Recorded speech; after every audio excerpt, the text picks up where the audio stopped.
Zdravím ľudia, vítam vás pri novom videu. Dnešné video bude ochutnávka keksíkov a máme tu dve značky. Jedna je kávenky a druhá je kávové rezy. No a budem ochutnávať, hodnotiť a uvidíme, že ktoré z tých, čo tu mám, budú najlepšie. Dole do komentára mi môžete napísať, ktorá príchuť je vaša najobľúbenejšia a nezabudnite dať like a odber na toto video a kliknúť na zvonček, aby vám nič neuniklo a nebudem zdržovať a poďme na to. Ako prvé by som dal kávenky, lebo tých mám menej, len 3 a kávových rezov mám 4, kávenky cappuccino. Ešte neviem, jaký hodnotiaci rebríček budem dávať, lebo naposledy to bolo dosť také, že všelijaké a uvidíme. No, kávenky cappuccino som sa rozhodol, že budem dávať hodnotiaci rebríček, jak som dával predošlé video od 1 do 100 a týmto kávenky cappuccino dávam plných 100 a môžeme ísť ďalej. Kávenky arabika plný počet 100. Teraz tu máme kávenky originál je topka, ale že veľká, tomu by som dal plný počet a plus ešte 20 navyše. Také je to dobré.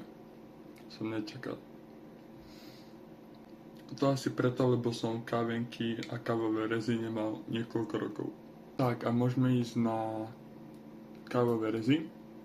Ako prvé tu máme arašidovo-orieškové. No, kávové rezy arašidovo-orieškové 60 zo 100.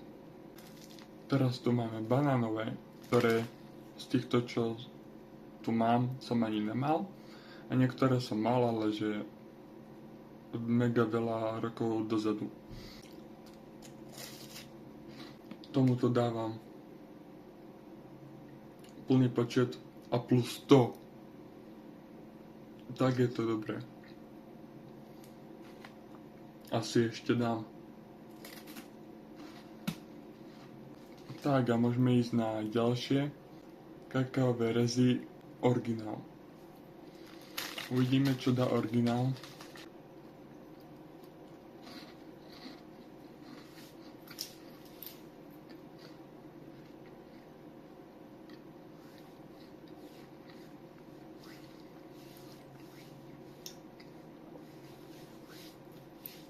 Akože originál dobrý, ale nikdy nesklame, ale no je to také, že 35,5 zo 100.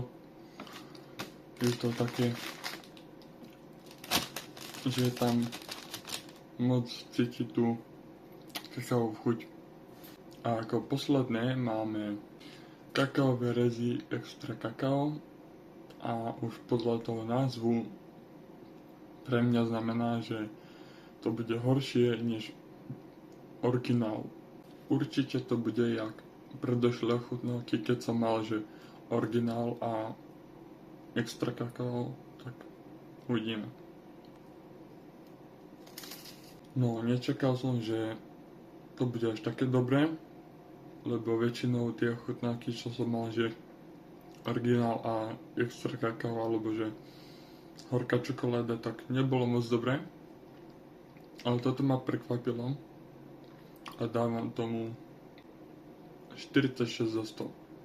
Tak to by bolo na dnes všetko a my sa vidíme pri ďalšom videu. Čaute.